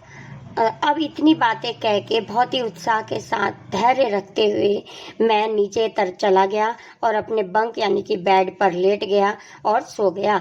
When I woke it was 6 PM और जब मैं उठा तो 6 बज चुके थे। एंड ग्रोइंग डार्क, बहुत ही अंधेरा सा हो गया था। I knew we must have missed the island। अब मुझे पता चल गया, मैं जान चुका था कि पक्का ही हमने जो आइलैंड है वो हमारा मिस हो चुका है, यानी कि वो निकल चुका है। And with the sail we had left, और हमने आगे बढ़ने के साथ ही वो आइलैंड को हम छोड़ चुके हैं। He could not hope to beat back into the westerly winds. तो ये वेस्ट की तरफ से जो ये हवाएं आ रही थी उनसे ऐसा ही संभव था। एट दैट मोमेंट, लेकिन उसी ही पल, a tousled head appeared by my bunk, सूजे हुए सिर के साथ मेरे बेड के पास अपीयर्ड दिखाई दिया। कैन आई हैव ए हग, क्या मैं आपको हग कर सकता हूँ? जोनाथन जो उनका बेटा है उन्होंने पूछा। Sue was right behind him, और स्यू भी उनके ठीक पीछे ही खड़ी थी। Why am I getting a hug now, I asked, मैंने पूछा कि मुझे हग क्यों करना चाहते हो? Because you are the best daddy in the whole world, क्योंकि इस संसार में तुम सबसे अच्छे पापा हो। एंड द बेस्ट कैप्टन, और एक बेस्ट कैप्टन भी हो। माई सन रिप्लाइड, मेरे पुत्र ने कहा। Not today John, I am afraid, मैं तो डर ही गया। मैंने कहा नहीं, आज मैं एक अच्छा पापा साबित नहीं हुआ। Why you must be, said Sue in a matter of a fact voice. अब पूरे विश्वास के साथ स्यू बोली कि क्यों आप अच्छे साबित आज नहीं हुए? यू फाउंड द आइलैंड, क्यों तुमने आइलैंड तो पा लिया, तुम्हें आइलैंड तो मिल गया। व्हाट, आई शाउटेड, मैं चिल्लाया, क्या हमने आइलैंड मिल गया हमें? It is out there in front of us, they chorused, वे दोनों एक ही लय में बोले कि हाँ अब हमारे सामने ही आइलैंड है। As big as a battleship, वह एक बैटलशिप की तरह बड़ा है। I rushed on deck and gazed with relief at the stark outline of Isle Amsterdam. It was only a bleak piece of volcanic rock with little vegetation, the most beautiful island in the world. वह इतना बोलते हुए चिल्लाते हुए कह रहे हैं, writer कह रहे हैं कि मैं वहाँ से दौड़ा और पूरे विश्वास के साथ आइल एम्स्टर्डम को देखा। It was not a bleak piece of volcanic rock with the little vegetation. यह जो आइलैंड था वहाँ पे बहुत ही लिटिल वेजिटेशन यानी कि प्लांट्स, इन जनरल बहुत ही कम प्लांट्स थे, छोटी वनस्पतियाँ थी। The most beautiful island in the world, और वह संसार का सबसे अच्छा आइलैंड, सबसे सुंदर आइलैंड था। तो स्टूडेंट, उन्होंने इस आइलैंड को सबसे सुंदर इसलिए कहा है क्योंकि इसी आइलैंड को देखने के लिए उन्होंने, इसी आइलैंड पर जाने के लिए उन्होंने इतनी मेहनत की थी। Now we come on page number 18. We anchored offshore for the night, and the next morning all 28 inhabitants of the island cheered as they helped us as shore. Shore का मतलब होता है समुद्र का किनारा। ऑफ श्योर, किनारे से थोड़ा सा दूर, समुद्र तट से थोड़ा सा दूर, और एश्योर, समुद्र तट पर। अब नरेटर कह रहे हैं कि हम रात को तो ऑफ श्योर पर रहे, मतलब हमने किनारे से थोड़ा सा दूर पर रहे, लेकिन अगली मॉर्निंग वो सभी 28 इनहैबिटेंट, वो जो फ्रांस की प्रॉपर्टी थी जहाँ पर फ्रांस का शासन था, वहाँ से 28 लोग आए और उन्होंने उनकी हेल्प करी और उनको समुद्र के तट तक, एश्योर तक ले आए। With land under my feet again my thoughts were full of Larry and Herbie. अब वो कह रहे अपने नीचे, पैरों के नीचे ज़मीन देखकर मैं बहुत ही आश्चर्यचकित हो गया और मैं सोचे जा रहा था, थॉट्स सोचे जा रहा था किसके बारे में? लैरी और हर्बी के बारे में।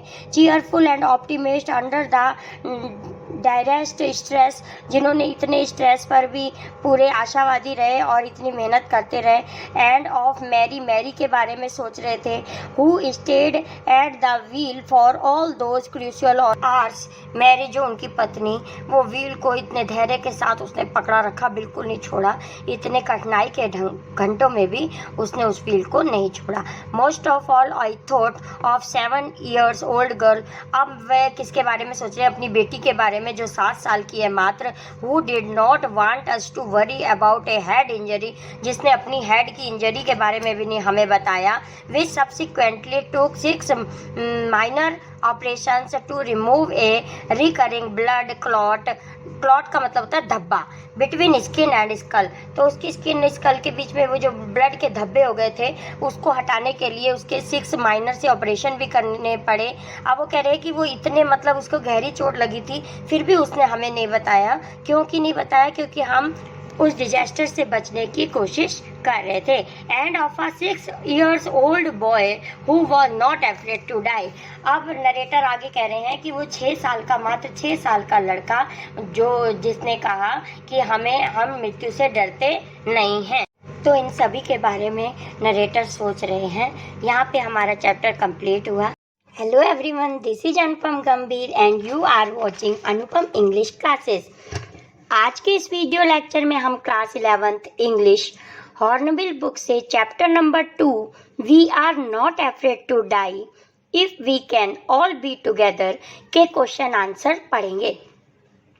स्टूडेंट्स, ये सारे इम्पोर्टेंट क्वेश्चंस हैं जो कि बहुत ही इजी लैंग्वेज में तैयार किए गए हैं। तो चलिए स्टार्ट करते हैं। Question number 1, list the steps taken by the captain to protect the ship when rough weather began. इसी क्वेश्चन का सेकंड पार्ट है to check the flooding of the water in the ship.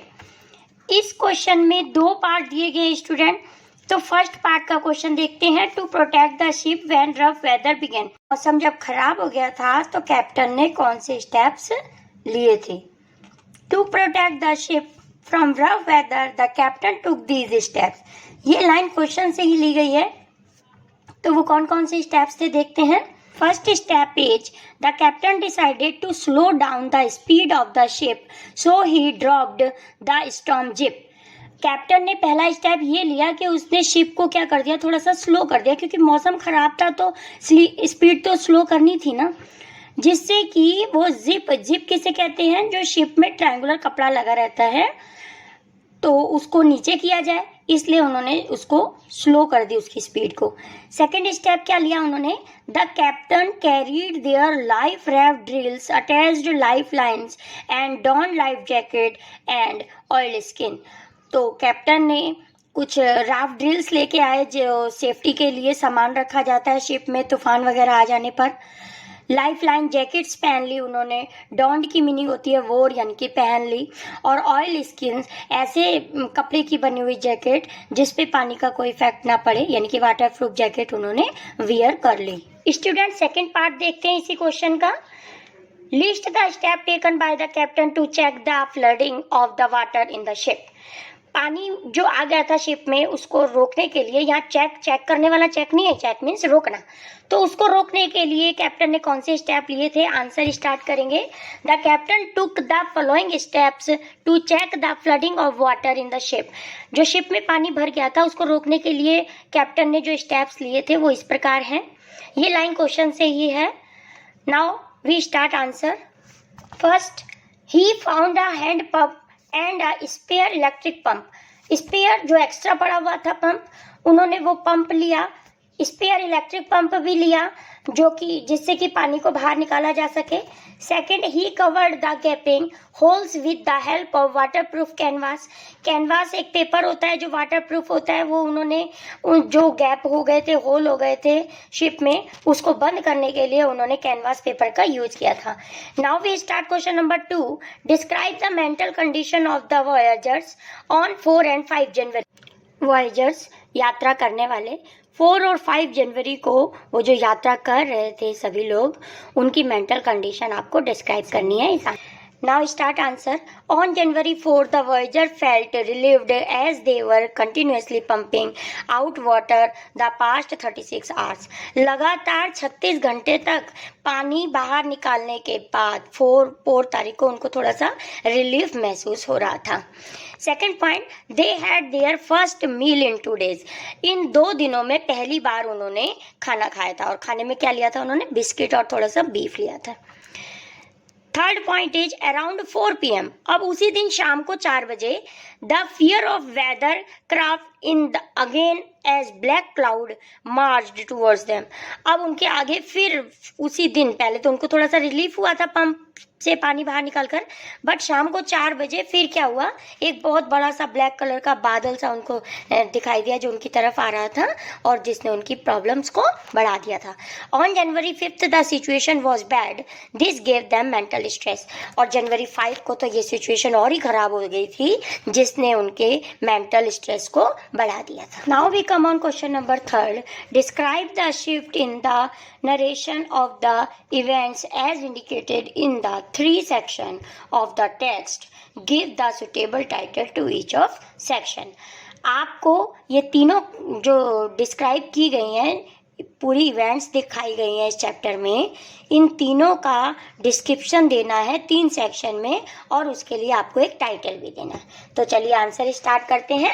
The first section का title दिया है beginning of round the voyage. जब उनकी यात्रा start हुई थी, समुद्री यात्रा. The first section was cheerful and full of hope as the family began their planned voyage like Captain James Cook. Captain James cook कौन थे? एक ब्रिटिश एक्सप्लोरर थे जिनको डुप्लीकेट करने के लिए, जिनकी कॉपी करने के लिए नरेटर और उसकी फैमिली ने समुद्री यात्रा स्टार्ट की थी. तो पहले सेक्शन में यात्रा कैसी? बहुत ही चीयरफुल थी, बहुत ही आनंदप्रद थी. सेकेंड, ये नीचे बी पार्ट को पहले लेंगे. They built A ship wave walker and had perfected their sea farming skill for 16 years. अब उन्होंने एक बोट तैयार की थी, एक शिप तैयार किया था जिसका नाम उन्होंने वेव वॉकर दिया था. इसके प्रैक्टिस करने के लिए उन्होंने जो खराब मौसम में भी प्रैक्टिस की थी, लगातार 16 इयर्स तक उन्होंने प्रैक्टिस की. सी फार्मिंग का मतलब होता है समुद्री यात्रा के दौरान अगर कोई तूफान या वेव्स वगैरह आ जाए तो उससे निपटने के लिए जो भी तैयारियां की जाती हैं, it is called sea farming. तो सी फार्मिंग लगभग वो 16 इयर्स तक करते रहे और इस प्रकार उन्होंने अपने वेव वॉकर को भी तैयार किया. थर्ड, उन्होंने क्या किया? सी पार्ट है. They celebrated Christmas on the ship despite the bad weather. इतने खराब मौसम में भी उन्होंने क्रिसमस सेलिब्रेट किया था. तो ये सब काम थे जो उन्होंने फर्स्ट सेक्शन में किए थे. Now we start second section. The second section the struggle with the big attack. Second section का टाइटल दिया है the struggle with the big attack. जो इतना बड़ा अटैक उन पे हमला हुआ था वेव का, उससे उन्होंने कैसे स्ट्रगल किया था. The second section changed from cheerful to intense. जो सेकंड सेक्शन था वो उनका चीयरफुल फर्स्ट सेक्शन था, चीयरफुल किस में बदल गया था? इंटेंस मतलब टेंशन में. तो जो सेकंड सेक्शन में उनको टेंशन स्टार्ट हो गई थी. The family was under a great pressure to survive the oncoming waves and weather condition. लगातार वेव्स आने के कारण, मौसम के खराब स्थिति में हो जाने के कारण पूरी फैमिली ग्रेट प्रेशर में आ गई थी. A giant wave created and ship was about to overturn. इस वेव की वजह से, इतनी ये जो भयानक बड़ी वेव आई थी उसकी वजह से उनका शिप भी पलट गया था, ओवरटर्न हो गया था. The narrator was almost drawn into the water and caught injured. जो नरेटर थे वो पानी में डूब गए थे और उनको इंजरी भी हुई थी. The captain children gave him the determination to flight back. इस खराब स्थिति से लड़ने के लिए कैप्टन के बच्चों ने उन्हें सहानुभूति भी दी थी. Now we see the third section of this chapter. The third section is victory. The title of the third section is victory. कैसे उनकी जीत हुई लास्ट के सेक्शन में यही बताया गया है. With the support of his children, the narrator kept trying to save the ship. बच्चों ने जो सपोर्ट किया था उसकी वजह से नरेटर ने शिप को सुरक्षित रखने की कोशिश की. They finally reached the isle Amsterdam. और फाइनली वे अपने गंतव्य तक पहुंच गए, यानी कि जहां वह पहुंचना चाहते थे. कहां पहुंचना चाहते थे? वो सोच रहे थे कि ऑस्ट्रेलिया के से पहले एक आइल एम्स्टर्डम आइलैंड है, वहां वो पहुंचना चाहते थे और फाइनली वे पहुंच गए. His son called him the best daddy and the best captain. उनके पुत्र ने उन्हें संसार का सबसे बेस्ट डैडी और बेस्ट कैप्टन कहा था. Now we start question number 4. What differences did you notice between the reaction of the adult and the children when faced with danger? जो उन्होंने ये इतनी भयानक स्थिति को फेस किया था, इसको फेस करने के लिए बच्चों और बड़ों के बीच में क्या डिफरेंस है, ये आपको बताना है आंसर में। चलिए स्टार्ट करते हैं answer. The differences between the reaction of the adult and the children when faced with danger are. जब खतरे से निपटने के लिए बच्चों और एडल्ट के बीच में क्या डिफरेंस थे, वो ये है, इस प्रकार है। बच्चों, ये लाइन क्वेश्चन से ही ली गई है। प्लीज आप भी ऐसी लाइन को क्वेश्चन से लेके जरूर लिखिए, क्योंकि क्वेश्चन जो है वो 4 या 5 मार्क्स का आता है। अगर हम ये आंसर जो मैंने ये तैयार किए हैं, ये स्टेप में तैयार किए हैं, इजी स्टेप वे में है। अगर आप इसी स्टेप वे में अगर आंसर को लिखते हैं तो फुल मार्क्स गेन करने के लिए आपको ये लाइन भी देनी पड़ेगी। इस लाइन को लर्न करने की जरूरत ही नहीं है, आप क्वेश्चन से ही देख के लाइन लिख सकते हैं। और आंसर स्टेप में है, बहुत इजी लैंग्वेज में आपको इजीली लर्न हो जाएंगे। तो फर्स्ट स्टेप है, the adult loss their hope at the end, wait for their fate of death.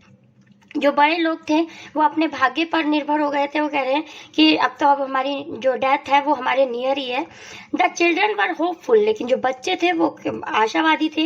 And gave the narrator moral support, और मोरल सपोर्ट किया था बच्चों ने नरेटर को।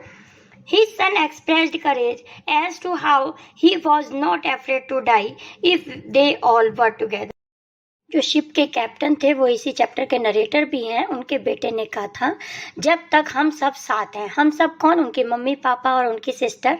उन्होंने कहा था कि जब तक हम सब साथ में हैं तो हमें मृत्यु से डर नहीं लगता है। His daughter was injured, still she didn't tell her parents because they were trying to save the ship. उनकी जो पुत्री इंजर्ड जो थी वो इंजर्ड हो गई थी, उसको चोट लग गई थी, काफी डीप चोट लगी थी, लेकिन फिर भी उसने अपने पेरेंट्स को नहीं बताया था, क्योंकि वे शिप को सुरक्षित रखने की कोशिश कर रहे थे। उसका सोचना था कि अगर मैं अपनी इंजरी के बारे में बता दूंगी तो मेरे पेरेंट्स डिस्टर्ब हो जाएंगे और वो शिप को सुरक्षित नहीं रख पाएंगे। तो इन चीज़ों से हमें पता चलता है तो कितनी ब्रेवरी और करेजनेस दिखाई थी बच्चों ने, छोटे छोटे बच्चों ने। 6 और 7 ईयर्स के वो 2 बच्चे थे जिन्होंने इतना करेज दिखाया और वे सब सक्सेस हो गए। स्टूडेंट्स, यहाँ पे हमारे इंपॉर्टेंट क्वेश्चन आंसर फिनिश होते हैं। ये 3 क्वेश्चन आंसर और भी हैं जो आपके एग्जाम में आ सकते हैं। आप इनकी स्क्रीनशॉट ले सकते हैं और अपने पास सेव रख सकते हैं। स्टूडेंट्स, ऐसे ही इजी लैंग्वेज में अगर आपको किसी और चैप्टर के भी क्वेश्चन आंसर चाहिए, प्लीज़ कमेंट बॉक्स में ज़रूर लिखिएगा। आपके प्यारे प्यारे कमेंट पढ़ना बहुत अच्छा लगता है। Please like this channel and subscribe this also. Thank you so much for watching. Hello everyone, this is Anupam Gambhir and you are watching Anupam English classes. आज के इस वीडियो लेक्चर में हम class 11th English Hornbill book से chapter number 2 we are not afraid to die if we can all be together के MCQs पढ़ेंगे। इन MCQs में स्टूडेंट्स सारे very short answers, who said to whom and extract से related very short answer, 1 marks answer include होंगे। चलिए start करते हैं। Question number 1, writer of we are not afraid to die. इनके राइटर कौन है इस चैप्टर के? Gordon Cook and Alan East, इन दोनों ने मिलकर इस चैप्टर को राइट किया है। नेम द नरेटर, इस चैप्टर को नरेट किसने किया है, किसने डिस्क्रिप्शन दिया है पूरे चैप्टर में? गॉर्डन कुक ने। Name of narrator's wife, narrator की वाइफ का नाम है MARY, Mary. Name of narrator son, Jonathan. Name of narrator's daughter, Suzanne. Narrator's started his voyage from Plymouth, England. Suzanne was dash years old, Suzanne जो उनकी बेटी थी वो 7 years की थी। Jonathan was dash year old, जो उनके बेटे थे जोनाथन, उनकी एज थी 6 years. Narrator was dash year old, narrator कितने ईयर्स के थे? 37 ईयर्स ओल्ड, एक businessman. Next question number 10, name of the boat was, जो उन्होंने बोट प्रिपेयर की थी सी वॉयज के लिए, उस बोट का उन्होंने क्या नाम रखा था? Wave walker. The length of the boat was, जो बोट प्रिपेयर की थी उसकी लेंथ थी 23 metre. How many crew man narrator hired, Africa के केप टाउन में जाकर उन्होंने 2 क्रू मैन लिए थे ना, हायर किए थे, तो कितने क्रू मैन थे? 2। What were the crew man name, उन क्रू मैन्स के नेम क्या थे? Larry Weasel and Herb Sizzler. Now we come on question number 14. Why did the author decide to go for a round the world voyage? World voyage वो क्यों करना चाहते थे, क्यों उन्होंने डिसाइड किया? To duplicate the voyage made 200 years ago बाय captain James Cook. Captain James Cook एक एक्सप्लोरर थे जिन्होंने 200 साल पहले उसी वॉयेज जिस वॉयेज पे वो जा रहे थे, जिस समुद्री यात्रा पे जा रहे थे, वो कैप्टन जेम्स कुक ने वो यात्रा की थी और उसी को डुप्लीकेट यानी कि उसी को कॉपी करना चाहते थे हमारे नरेटर. नेक्स्ट क्वेश्चन है, what was the occupation of the author? Occupation क्या था उनका? वो एक बिजनेसमैन थे. Next, why did the author hire 2 crewmen? 2 crewmen उन्होंने क्यों हायर किए थे? To tackle one of the world's roughest sea, southern Indian ocean. Southern Indian ocean के जो सबसे संसार का सबसे रफेस्ट सीज है, जो मतलब जहाँ पर बहुत सी वेव्स आती हैं और तूफान आने के खतरे होते हैं, तो वहाँ वो एंट्री करने वाले थे. इसीलिए उन्होंने 2 crewmen अफ्रीका के केप टाउन से हायर किए थे. When did the wave start? Gigantic यानी जाइगेंटिक की मीनिंग होती है ह्यूज यानी कि बड़े साइज की. तो जब वेव कब हो गई थी, बहुत ही बड़ी ज़्यादा वेव कब आ गई थी? जनवरी 2 को. Next question, what did they do to slow down the boat in the storm? उस तूफान में बोट धीरे हो जाए उसके लिए उन्होंने क्या किया था?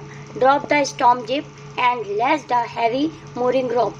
स्टॉर्म जिप किसे कहते हैं? जो शिप के ऊपर एक ट्रायंगुलर पर्दा सा टंगा रहता है, उसको उन्होंने थोड़ा सा नीचे कर दिया था. एंड लेस्ड यानी कि बांध दिया था. मोरिंग एक लंगर गोल गोल रस्सी का बना के लंगर डालते हैं ना, तो वो रस्सी से मोरिंग लंगर बना के उन्होंने उसको बांध भी दिया था, जिससे कि तूफान आने पर शिप ना मुड़े. What was the first indication of the disaster? उस आपदा का पहला इंडिकेशन क्या था, संकेत क्या था? First, around 6 PM when winds dropped and sky grew darker. शाम के 6 बजे जब आसमान बहुत ही डार्क हो गया था, ब्लैक हो गया था और विंड्स शांत हो गई थी. कहते हैं ना, समुद्री तूफान आने से पहले एक बार शांति हो जाती है, तो वही उस समय हो गया था. नेक्स्ट क्वेश्चन है, what happen after the first indication of the disaster? तो पहले इंडिकेशन के बाद क्या हुआ? A wave appeared vertical and almost twice the height of the other wave. इतनी बड़ी वेव थी कि वो जो दूसरी वेव के अपेक्षा वो बिल्कुल डबल थी. Now we come on question number 21. What did the author see when his head popped out of the water? जब ऑथर का सिर पानी के अंदर से बाहर को निकला तो उन्होंने सबसे पहले क्या देखा? The ship was near capsizing, her mast almost horizontal. उन्होंने यह देखा कि जो उनका शिप है वो लगभग थोड़ा सा टर्न ओवर टेढ़ा हो गया है और जो मेन मास्ट है, मेन मास्ट किसे कहते हैं? शिप के ऊपर जो लगा हुआ बहुत बड़ा सा पोल होता है वो वर्टिकल होता है और वो हॉरिजॉन्टल हो गया था क्योंकि शिप थोड़ा सा टेढ़ा हो. Now we come on next question, what happen to the author's body when he manage to reach the deck? जब वो डेक तक पहुंचने की कोशिश कर रहे थे तो उनकी बॉडी कैसी हो गई थी? हिज लेफ्ट रिब किसे कहते हैं? पसली. हमारी चेस्ट के अंदर वो जो हड्डी का ढांचा होता है, रिब क्रैक्ड, वो टूट गई थी. माउथ फिल्ड विद ब्लड, उनका मुंह पूरा ब्लड से भर गया था. एंड ब्रोकन टीथ, दांत भी टूट गए थे. Next question, who said we are sinking? हम डूब रहे हैं, ये किसने कहा था? हिज वाइफ मैरी ने कहा था. और किसको कहा था? हमारे नरेटर को कहा था. What was the condition of the ship? Ship की कंडीशन क्या थी? ब्रोकन टिम्बर्स, लकड़ियाँ टूट फूट गई थी. स्टारबोर्ड साइड बल्ज, जो शिप का स्टारबोर्ड साइड था वो अंदर बल्ज्ड यानी कि धंस गया था अंदर की तरफ. Clothes, crockery, charts, tins and toys flowed, ये सारी चीज़ें पानी में क्या करने लग गई थी? तैरने लग गई थी. What had hoped to Sue when the author entered to their room to check on them? Check मतलब उनको देखने के लिए, जब ऑथर अपने बच्चों को देखने के लिए गए तो स्यू के साथ क्या हुआ था? Her head hurt as there was a bump. उसके सिर पे चोट लगी थी और बम्प यानी कि थोड़ा फूल गया था, सूजन भी आ गई थी. Now we see next question, what was the age of Suzanne and Jonathan? Jonathan और सुजैन की एज क्या थी? तो सुजैन 7 years की थी और जोनाथन जो उनके बेटे थे वो 6 years के थे. How did the author manage to strength the canvas? उन्होंने कैनवास एक पेपर होता है, वाटरप्रूफ पेपर होता है, उसका उन्होंने क्या किया था? बाय रिपेयरिंग द होल्स, उससे उन्होंने छेदों को बंद किया था. शिप में छेद हो गए थे ना वेव आने की वजह से, तो कैनवास से उन्होंने उनको बंद किया था. What happened after the hand pump started to block up with the debris floating around the cabin. जो केबिन में सारी डेब्रीज मतलब कूड़ा करकट बह रहा था वो पंप के अंदर भर गया था। तो फिर क्या हुआ, the author connected the electric pump to out the pipe. तो उन्होंने एक इलेक्ट्रिक पंप जो इनके पास स्पेयर में पड़ा हुआ था उससे उन्होंने यूज़ किया, पंपिंग वाटर के लिए उसका यूज किया। Where did they decide to reach to solve themself. वो अपनी प्रॉब्लम को सॉल्व करने के लिए कहाँ पहुँचना चाहते थे, कहाँ जाने का उन्होंने निर्णय लिया था। आइल एम्स्टर्डम, एक टापू, एक आइसलैंड है जहाँ उन्होंने जाने का उन्होंने निश्चय किया, क्योंकि वो कह रहे थे कि ऑस्ट्रेलिया जाने से पहले अगर हम वहाँ पहुँच जाते हैं तो हमारी लाइफ सेफ हो जाएगी। Now we come on question number 31। What was the first meal in 2 days। 2 दिनों में पहला भोजन उनका क्या था। तो corn beef and cracker biscuits. उनकी वाइफ लेके आई थी कुछ फ्लैश और बिस्किट्स जो उन्होंने 2 दिन में खाए, क्योंकि 2 दिन तक तो वो पानी निकालते रह रहे थे ना, तो थोड़ा सा पानी जब कम हो गया था तो उन्होंने कॉर्न बीफ और क्रैकर बिस्किट 2 दिनों में पहला भोजन उन्होंने खाया था। Which time they reached Ile Amsterdam. कितने बजे वो वहाँ पहुँच गए थे। विच की स्पेलिंग WHICH होगी, यहाँ थोड़ा मिस्टेक हो गई है। Around 6 PM in the evening. शाम को 6 बजे वो लोग पहुँच गए थे। What was the condition of the ship on January 3। January 3 को शिप की कंडीशन क्या थी। पंप से had the water level sufficiently under control. पानी निकालने, पंप के थ्रू पानी जब उन्होंने निकाला तो वाटर का लेवल थोड़ा कंट्रोल में हो गया था। How long did they take for the ship's testing and fitting. कितने दिनों तक वो शिप को टेस्टिंग और फिटिंग उसकी कर रहे थे शिप की, क्योंकि उन्होंने एक समुद्री यात्रा पे जाना था, उसके लिए वो शिप को तैयार कर रहे थे अपने वेव वॉकर को। तो कितने टाइम तक के लिए उन्होंने किया था, मंथ्स, काफ़ी महीनों तक उन्होंने उसकी प्रैक्टिस की थी, काफ़ी testing. Now we come on question number 35। Where did they reached on 25 दिसंबर को वो कहाँ पहुँच गए थे। 3500 kilometre east of the Cape Town. Cape Town से 3500 किलोमीटर ईस्ट की तरफ चले गए थे। What happened when the authors had smashed into the जब ऑथर का सर व्हील से टकराया तो क्या हुआ था। He flew overboard sinking blew the waves। वह वेव्स के अंदर क्या हुआ था, डूब गए थे, पानी में डूब गए थे। What does mayday call mean। mayday call की मीनिंग क्या होती है, distress call for help. Help के लिए जो हम कॉल करते हैं, शिप में तूफान, वहाँ तूफान आया था समुद्र में तो उन्होंने कॉल की थी, it is called mayday call. How did the explosion effect the ship. जो वेव का धमाका हुआ था उसका शिप पे क्या इफेक्ट पड़ा था। A torrent of green and white water broke over the ship। पूरे शिप में ग्रीन यानी कि वो जो काई वाला पानी होता है, पूरे शिप में ग्रीन और वाइट वाटर आ गया था। Now question number 39। Who were Larry vigil and हार्व sizzler. कौन थे, क्रूमैन थे जो उन्हें अफ्रीका के केप टाउन से हायर किए थे। What is the message of the lesson we are not afraid to die. इस चैप्टर के इसका क्या लेसन है। Team work win any crisis. हम किसी भी दुविधा में होते हैं और हम टीम वर्क में काम करते हैं तो हम उस दुविधा से आसानी से निकल जाते हैं, जैसा कि ऑथर के साथ हुआ था। उनके सारे फैमिली मेम्बर्स थे, वो क्रूमैन थे, सब ने मिलकर काम किया जिससे वो इतने बड़े तूफान से बाहर निकल पाए। Next question. How many inhabitants were there on the Ile Amsterdam. Ile Amsterdam टापू था, एक आइलैंड था जहाँ वो पहुँचे थे। तो वहाँ पे इनहैबिटेंट यानी कि कितने वहाँ लोग रहते थे, उस समय वहाँ कितने लोग रहते थे, तो 28 पीपल्स थे वहाँ पे। What part of the journey was pleasant for them. इस चैप्टर में 3 सेक्शन दिए गए हैं, तो कौन सा जो सेक्शन था उनकी जर्नी का प्लीजेंट, खुशहाल वाला पार्ट था। फर्स्ट पार्ट उनका ये जर्नी का प्लीजेंट था, जिसमें from England to Cape Town, जो वो इंग्लैंड से चले थे और केप टाउन तक पहुंचे थे, वो वाला पार्ट उनका बहुत ही प्लीजेंट था। Now we come on question number 43। What are mayday calls किसे कहते हैं। International radio distress signal. जब सी में स्टॉर्म आ जाता है, कोई तूफान आ जाता है, तो जो शिप के कैप्टन होते हैं वो रेडियो कॉल के थ्रू वहाँ से कांटेक्ट बनाते हैं जिससे उनकी कोई सेफ्टी के लिए कुछ हेल्प हो सके, तो उसे वो कॉल को मेडे कॉल्स कहते हैं। Next question. What did they do to slow down the boat in the storm. जब तूफान आया था तो उन्होंने बोट को स्लो करने के लिए क्या किया था। ड्रॉप द स्टॉर्म जिप को नीचे कर दिया था, यस सही है। लैस द हैवी मूविंग रोप, और उसको एक बहुत बड़ी सी मजबूत रस्सी के साथ बांध दिया था, यस। तो both A and B will be correct answer. Next question. Where did they reach on 25 दिसंबर को वो कहाँ पहुँच गए थे, east of Cape Town. What happen to the author's body when he managed to reach the deck. Deck पे पहुँचने के लिए जब वो ऑथर थे उनकी बॉडी कैसी हो गई थी, क्योंकि जब वो पानी में डूब गए थे तो डेक पे पहुंचने की वो ट्राई कर रहे थे, तो उनकी बॉडी कैसी थी। हिज लेफ्ट रिब क्रैक्ड, उसकी जो उल्टी साइड की पसली थी वो टूट गई थी। हिज माउथ फुल्ड विद ब्लड, और उनका जो मुंह था वो खून से भर गया था। हिज टीथ ब्रोकन, दांत भी टूट गए थे। तो all the above are the correct answer. Next question, who said we are not afraid of dying if we can all be together, you and mummy, Sue and I. ये dialogue जो इस chapter का title भी है, we are not afraid to die, तो ये chapter का जो टाइटल भी है ये किसने बोला था, ये लाइन किसने कही थी। सुजैन उनकी बेटी ने, नहीं हो सकता क्योंकि इनका नाम इस क्वेश्चन में भी है। मैरी उनकी वाइफ ने, नहीं। जॉन एंड जोनाथन, ये जॉन और जोनाथन ये उनके बेटे थे, उनको जॉन और जोनाथन दोनों नाम दिए गए हैं, तो this is the correct answer. What was the condition of the ship, ship की कंडीशन क्या थी।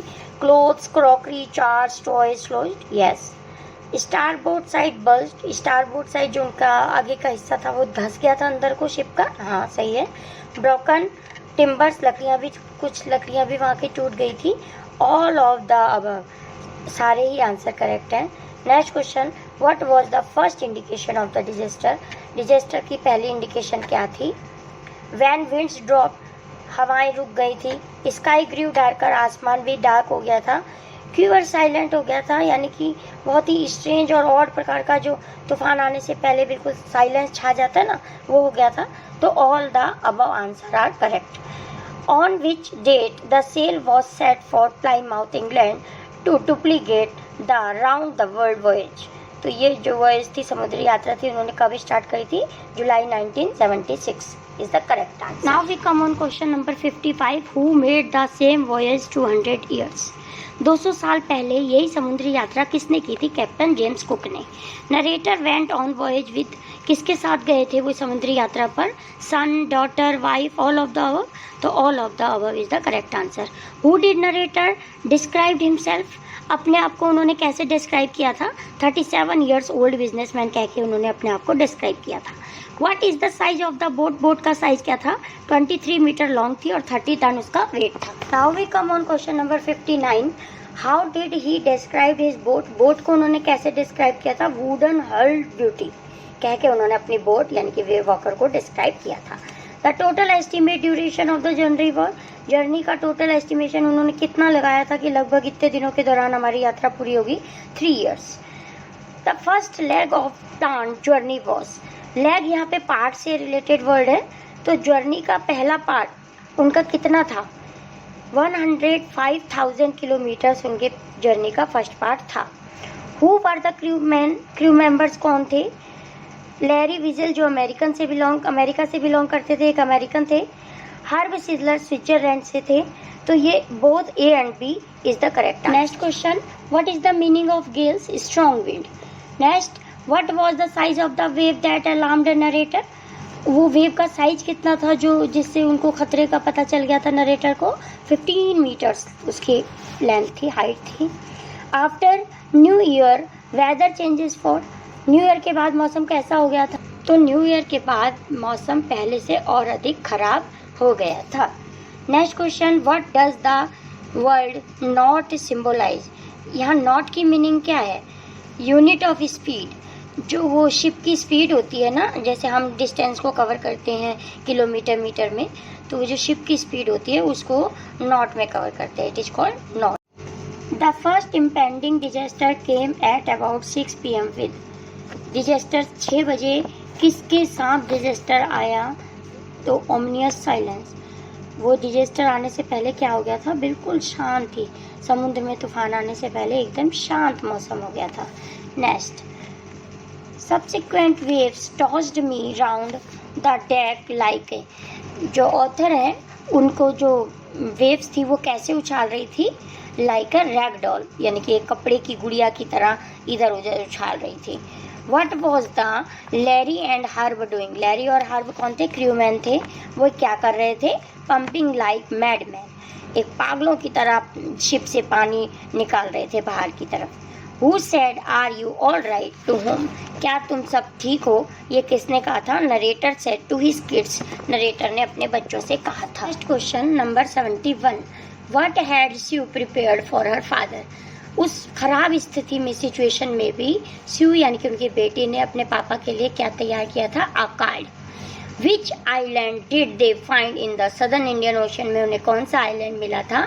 आइल Amsterdam, which was French scientific base, जो एक फ्रांस की प्रॉपर्टी थी, वो छोटा सा आइलैंड टापू उनको मिला था।